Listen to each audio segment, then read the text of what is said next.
नमस्कार, आप देख रहे हैं इंडिया न्यूज हरियाणा। मैं हूं आपके साथ में ऋतु तोमर। मेट्रो न्यूज में स्वागत है आपका। शुरुआत करेंगे। कृषि मंत्री जेपी दलाल ने गुरुग्राम में ग्रीवेंस मीटिंग की दूसरी बैठक की अध्यक्षता करते हुए शिकायतों को सुना। इस दौरान कृषि मंत्री ने 16 शिकायतों को सुना, जिनमें से 13 का मौके पर समाधान कर दिया गया।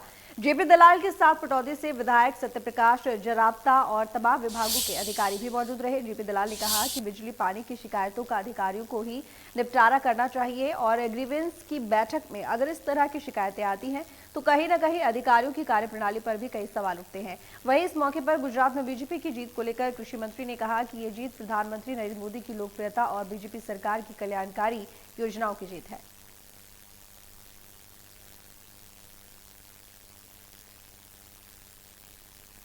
आज मैंने गुरुग्राम में सर्विसेज कमेटी की मीटिंग ली, जिसमें एजेंडा में 16 शिकायतें थी। 16 में से 13 शिकायतों का हमने निवारण कर दिया। 3 को अधिकारी को डायरेक्शन दे करके कैबिनेट का है, वो अगली मीटिंग तक अधिकारियों को कहा कि इसका निवारण करें। और एक हमने नया आदेश दिया है कि जिस दिन भी मीटिंग हो, पब्लिक का कोई भी आदमी उस दिन अगर कोई एप्लीकेशन लेके आना चाहता है तो हमारी कोशिश होगी कि उसको इस मीटिंग में हम रखें, ताकि ज़्यादा वाइडर लोगों को इसमें पार्टिसिपेशन हो, आम जनता को पता चले कि उसकी शिकायतों का समाधान। केंद्रीय राज्य मंत्री राव इंद्रजीत सिंह ने गुर्जर समुदाय को नसीहत देते हुए कहा कि गांव दमदमा के आसपास अधिकतर गुर्जर समुदाय के लोग रहते हैं। यहां पर लोगों ने अपनी जमीन को लेकर काफी पैसा कमा लिया है, लेकिन उनकी शिक्षा को लेकर उनके मन में चिंता रहती है। उन्होंने कहा कि माना कि हरियाणा में गुर्जरों की दादागिरी प्रसिद्ध है, तो वे मानते हैं कि कोई भी ओला सोला काम क्षेत्र में नहीं होने देंगे, लेकिन उसके साथ साथ उन्हें महिलाओं और बच्चों की पढ़ाई पर विशेष ध्यान देना चाहिए। उन्होंने कहा कि आज लगातार जलस्तर नीचे आ रहा है और इसका मुख्य कारण क्षेत्र में बनने वाले अवैध फार्म हाउस हैं। उन्होंने लोगों से अपील की है कि ये जमीन उनके पुरखों की है और ऐसे लोगों का विरोध करो जो पानी के जल स्रोतों को रोक रहे हैं।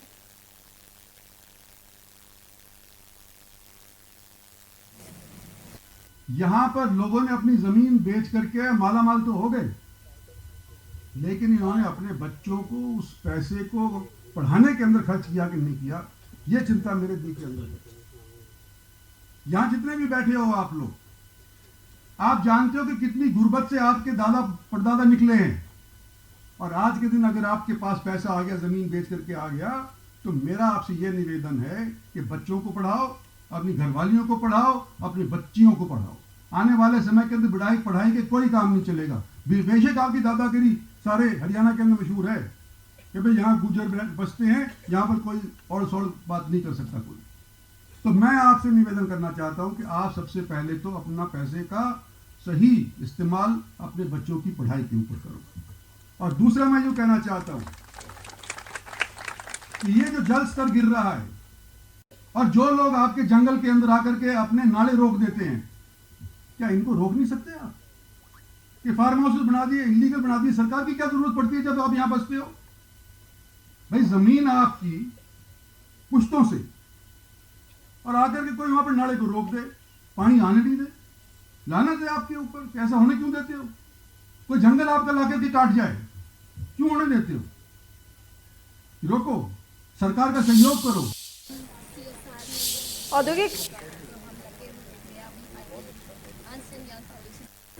औद्योगिक क्षेत्र मानेसर की शान ताऊ देवीलाल पार्क में काफी समय से मानेसर गांव का गंदा पानी आकर जमा हो रहा है, जिससे ताऊ देवीलाल पार्क में तालाब जैसी स्थिति बनती जा रही है।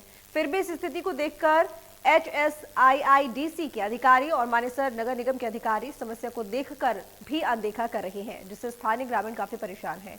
HSIIDC ताऊ देवीलाल पार्क के रखरखाव में हर साल करोड़ों रुपए का बिल बनाती है, लेकिन रखरखाव के नाम पर ताऊ देवीलाल पार्क में कुछ भी नहीं किया जा रहा। भारत के उप प्रधानमंत्री रहे ताऊ देवीलाल की प्रतिमा का इसके कारण अपमान भी हो रहा है, लेकिन फिर भी अधिकारी पानी की निकासी की कोई भी पुख्ता इंतजाम नहीं कर रहे हैं।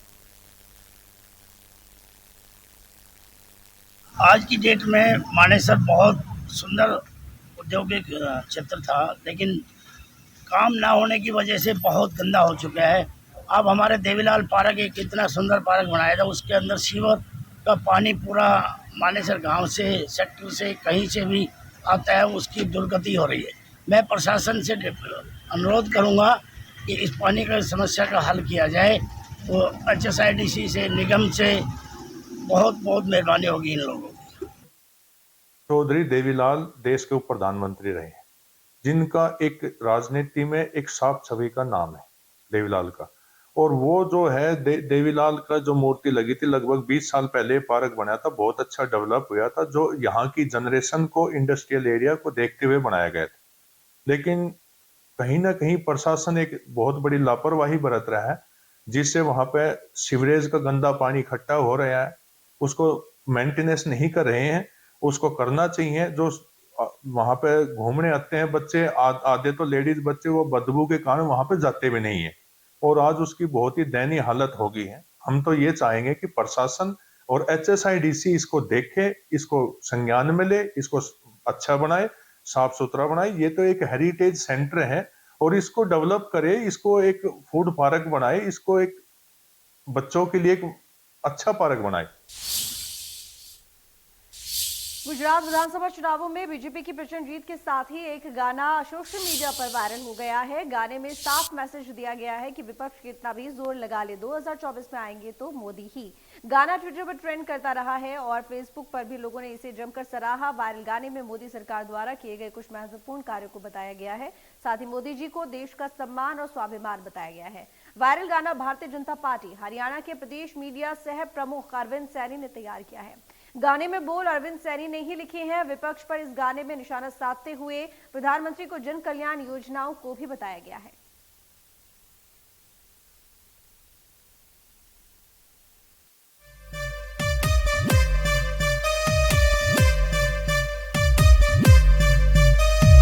कांग्रेस आप वो वैसी खान, पूरा विपक्ष लगा ले जान, सारे बेईमान चाहे कितनी तोड़ लतान, आएगा तो मोदी ही, आएगा तो मोदी ही, छाएगा तो मोदी ही, आएगा तो मोदी ही, छाएगा तो मोदी ही। बड़े बड़े देश भी जब बड़े हक लाते, नहीं घबराया भारत, मोदी अपने साथ थे, मोदी अपने साथ थे, मोदी अपने साथ थे। बड़े बड़े देश भी जब बड़े हक लाते, नहीं घबराया भारत, मोदी अपने साथ थे। 370 भी हटाया, कोरोना को मात दी, राम मंदिर बनाया और काशी संवार दी, काशी संवार दी। जनता है महान, करती मोदी का सम्मान, इसीलिए तो आएगा मोदी ही, आएगा तो मोदी ही, छाएगा तो मोदी ही, आएगा तो मोदी ही, छाएगा तो मोदी ही। गरीबों का ध्यान रख हर योजना बनाई है, पानी गैस बिजली घर घर तक पहुंचाई है, पानी गैस बिजली घर घर तक पहुंचाई है। गरीबों का ध्यान रख हर योजना बनाई है, पानी गैस बिजली घर घर तक पहुंचाई है। 3 तलाक से दी आजादी, भ्रष्टाचार को मात दी। हमने 2024 चुनावों के मिशन को लेकर काम शुरू कर दिया है। हमने गाना तैयार किया है 2024 में आएंगे तो मोदी ही। इस गाने को लेकर जिस तरह का हमें रिस्पांस मिल रहा है वो ज़बरदस्त है और कल ट्विटर पे ये ट्रेंड भी कर रहा था और लाखों लोगों ने अभी तक एक दिन में इसको देख लिया है। और जिस तरह से भारतीय जनता पार्टी ने मोदी जी के नेतृत्व में काम किया है, पूरे देश ने दुनिया में जो नाम कमाया है और जो जन कल्याणकारी काम, जो जन सेवा के काम मोदी जी के नेतृत्व में भारतीय जनता पार्टी ने किए हैं, सभी इस गाने में हमने लिए हैं। शब्दों के माध्यम से शब्दों की माला बनाकर दर्शकों के सामने हमने पेश कर दिया है और आज मेरे हिसाब से वो दूसरा दिन है और इन 2 दिनों में जबरदस्त लोगों का रिस्पांस मिल रहा है। गुरुग्राम पुलिस ने ऑपरेशन क्लीन अप नाम का अभियान चलाया, जिसमें CIA मानेसर की टीम ने 3 शातिर चोर गिरफ्तार किए हैं। आरोपियों के कब्जे से पुलिस ने 8 मोटरसाइकिल भी बरामद की है।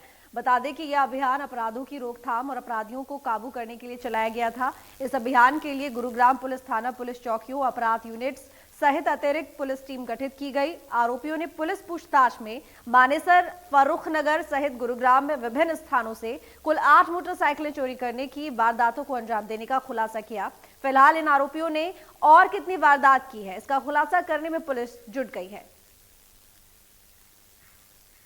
हमारी क्राइम टीम मानेसर ने इंस्पेक्टर जितेंद्र के नेतृत्व में काम करते हुए 3 बाइक चोर का एक गिरोह था, उसको गिरफ्तार करके और उनसे पूछताछ करके लगभग 8 बाइक जो गुड़गांव के विभिन्न पुलिस स्टेशन से इन्हें चोरी कर रखी थी वो हमने बरामद की है। इनका 1 दिन का पुलिस रिमांड हमने कल अदालत से लिया था। सोना के बाईखेड़ा गांव में नवनिर्वाचित सरपंच पर ग्रामीणों ने फर्जी दस्तावेज पेश कर सरपंच चुनाव जीतने का आरोप लगाया है। सरपंच पर फर्जी सर्टिफिकेट के आरोपों को लेकर ग्रामीणों ने जिला उपायुक्त से मुलाकात की और मामले में जांच की मांग की है। शिकायत में ग्रामीणों ने बताया कि गांव में नवनिर्वाचित सरपंच ने फर्जी कागजातों के आधार पर सरपंच पद को हथिया लिया है। आरोप है कि सरपंच ने मध्य प्रदेश से अपनी 10वीं क्लास की मार्कशीट का बनवाया है, जो कि पूरी तरह से गलत है। हालांकि मामले की जांच की जा रही है। गांव के लोगों ने डीसी से मामले में नवनिर्वाचित सरपंच और अनैतिक कार्य में संलिप्त कर्मचारियों के खिलाफ सख्त कार्रवाई की मांग की है। वहीं मामले में बोईखेड़ा की नवनिर्वाचित सरपंच श्याम भामला देवी ने आरोपों को निराधार बताया है। उन्होंने कहा है कि वो हर तरह की जांच के लिए तैयार है। अभी हाल ही में जो ग्राम पंचायत के चुनाव हुए हैं उसमें सरकार का और प्रशासन का बहुत ही अच्छा एक दिशा निर्देश था कि जो भी ग्राम पंचायत में सरपंच या पंच बनेगा उसकी योग्यता 10वीं होनी चाहिए सरपंच की। लेकिन हमारे राज्य में बहुत सी ऐसी घटनाएं हुई हैं जो कि लोगों ने सरपंच के चक्कर में बाहर से मार्कशीट बनवा के लाए हैं, जो कि बिल्कुल पूरी तरह से फर्जी हैं, अलग अलग राज्य के बनवा के लाए हैं। ऐसा ही मामला हमारे ग्राम पंचायत बाईखेड़ा का आया है। उसमें जो भी हाल फिलहाल में चुनाव में सरपंच जीता है श्याम वीरामाना, उसने भी मध्य प्रदेश राज्य ओपन स्कूल से 10वीं की मार्कशीट बनवाई है, जो कि पूरी तरह से फर्जी है। हमने इसकी जांच भी करवाई है और पूरी तरह से फर्जी पाई गई है, जो कि वहाँ के रिकॉर्ड में कुछ भी नहीं है इसका। मैं प्रशासन और सरकार से यही मांग करता हूँ कि इसकी सख्त से सख्त तरीके से इसकी कार्रवाई की जाए। पहले इसको पूरी तरह से इसको देखा जाए कि ये सही है गलत है। अगर सही है तो कोई दिक्कत नहीं, लेकिन अगर गलत है तो इस पर सख्त से सख्त कार्रवाई की जाए। मामला ये है जी, अभी जो हाल में पंचायत के चुनाव हुए हैं, जैसा भाई ने भी बताया था और अब मैंने भी देखा है कि मैं भी न्यूज़ देखी है कि कई सारी पंचायतों की, मेवात में भी, अब फरीदाबाद में भी, अपना गुड़गांव में भी, जहाँ भी चुनाव हुए हैं सब जगह है, जितने भी अधिकतर जो सरपंच बने हैं वो फर्जी सर्टिफिकेट बनवा के लेके आए हैं। सरकार से मांग है, जब ये या तो पढ़ाई लिखाई करनी नहीं थी, अगर पढ़ाई लिखाई की है तो फिर उसकी जांच करवानी थी। इलेक्शन से पहले सरकार ने जो अधिकारी बैठाए थे उनकी पहले जांच करवा लेते कि भाई ये ठीक है नहीं ठीक है। एलिगेशन हमने लगाया जी टेठड़ और बाईखेड़ा वाली पंचायत का, वो बिल्कुल तरीके से फर्जी है। मुख्यमंत्री मनोहर लाल शनिवार को हरियाणा में चिरायु योजना के तहत कार्ड वितरित करेंगे। फरीदाबाद में इसको लेकर तैयारियां की गई हैं। फरीदाबाद के डीसी विक्रम यादव ने बताया कि आयुष्मान भारत योजना के तहत हरियाणा सरकार ने चिरायु योजना लागू की है और इसके तहत जिले में लाभार्थियों को कार्ड बांटे जा रहे हैं। 1,80,000 से कम आमदनी वाले परिवारों को इसका फायदा मिलेगा। फरीदाबाद में करीब 5 लाख ऐसे लाभार्थी हैं जिनके कार्ड बनाए जाएंगे। अभी तक जिले में 1.25 लाख लाभार्थियों के कार्ड बनाए जा चुके हैं। चिरायु योजना के तहत फरीदाबाद में करीब 5 लाख के करीब कार्ड्स बंटने हैं, जिसमें हमने करीब 1.25 लाख के करीब कार्ड्स हमने प्रिंट करवा लिए हैं और जो डेली हम लोगों को जो एलिजिबल लोग हैं उनको बांट भी रहे हैं, कैंप भी लगा रहे हैं और एक मुहिम के तौर पे हमने इसको लिया है, जो कि माननीय मुख्यमंत्री जी के डायरेक्शंस के अनुसार किया है। तो इसमें कल 10 तारीख को माननीय मुख्यमंत्री जी भी संबोधित करेंगे। तो फरीदाबाद में करीब 75 जगह हम कैंप्स लगा रहे हैं, तो वहाँ पे लोग आके अपने चिरायु कार्ड्स जो एलिजिबल हैं, जिनके कार्ड्स बने हैं, उनके पास में मैसेज भी गए हैं, तो वो आके वहाँ से अपने कार्ड्स ले सकते हैं। तो इसमें जैसा कि माननीय मुख्यमंत्री जी ने आयुष्मान भारत की तर्ज पे जो हरियाणा में 1,80,000 वार्षिक आय, जिन परिवारों की 1,80,000 से कम वार्षिक आय है, तो उनको भी इस स्कीम के तहत कवर करा है। तो इसमें जो नाम दिया गया वो चिरायु हरियाणा के नाम दिया गया। तो इसमें जितने भी परिवार हैं हमारे, जैसे फरीदाबाद की अगर हम बात करें तो करीब 5 लाख परिवार ऐसे हैं, तो उन सभी को फ़ायदा मिलेगा और वो अपना इलाज, मुफ्त इलाज करवा पाएंगे 5 लाख के लिमिट तक का। बल्लभगढ़ में परिवहन मंत्री मूलचंद शर्मा ने राजकीय कन्या वरिष्ठ माध्यमिक विद्यालयों में छात्राओं को ट्रैफिक नियमों का पालन करने की शपथ दिलाई। इस दौरान उन्होंने कहा कि यातायात के नियमों का पालन करने से जीवन को सुरक्षित रखा जा सकता है। उन्होंने बच्चों से अपील करते हुए कहा कि वो अपने परिवार के सदस्यों को भी नियमों का पालन करने के बारे में जाकर जरूर बताएं। इस मौके पर खंड शिक्षा अधिकारी सतीश चौधरी, स्कूल के प्रिंसिपल अशोक त्यागी सहित स्कूल का स्टाफ मौजूद रहा। मैं शपथ लेती हूँ सड़क पर वाहन चलाने से पहले सभी सुरक्षा संबंधी बातों का ध्यान रखूंगी। यातायात नियमों का हमेशा खुद और अपने स्वजन से पालन करवाऊंगी। दो पहिया वाहन चलाते समय हमेशा हेलमेट पहनूंगी। कार चलाते समय हमेशा सीट बेल्ट लगाऊंगी। कभी भी शराब पीकर गाड़ी नहीं चलाऊंगी।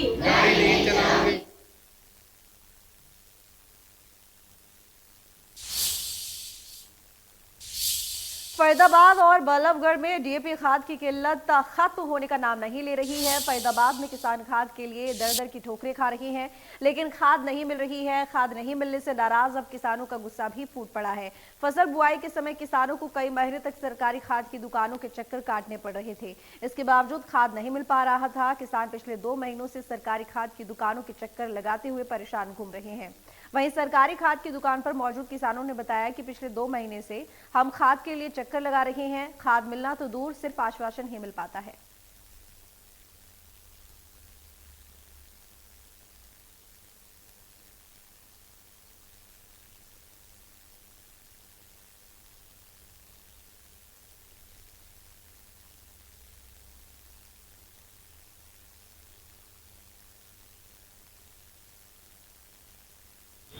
मिल पाया खाद नहीं मिल रहा जी। क्या बताते हैं? जो कह रहे हैं जी कम से कम 10 कट्टा लो, और वो में भी 10 में भी ये मिलेगा नैनो देंगे कैन में। तो नैनो की तो जरूरत नहीं है। नहीं जी, जब जरूरत होती जो नैनो की जरूरत होती तभी तो लेते। जिस चीज की जरूरत ही नहीं है उसको क्यों दे रहे हैं? खाद के लिए आया हूँ और खाद नहीं मिल रहा। मैं बहुत परेशान हूँ। 25 कट्टा चाहिए मुझे, 25 कट्टा अभी तक नहीं मिले मुझे।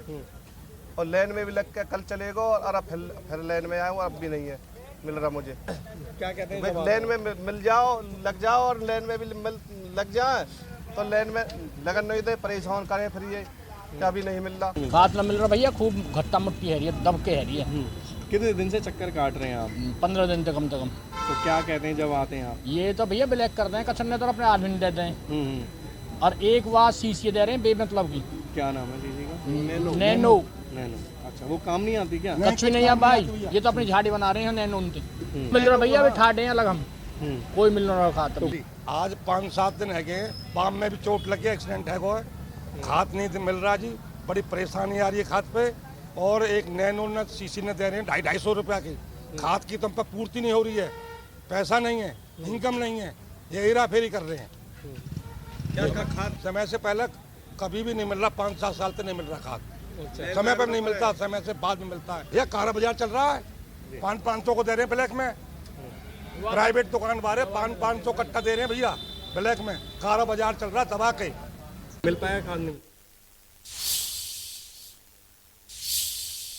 तो फिलहाल इस बुलेटिन में इतना ही। देखते रहिए इंडियन न्यूज हरियाणा।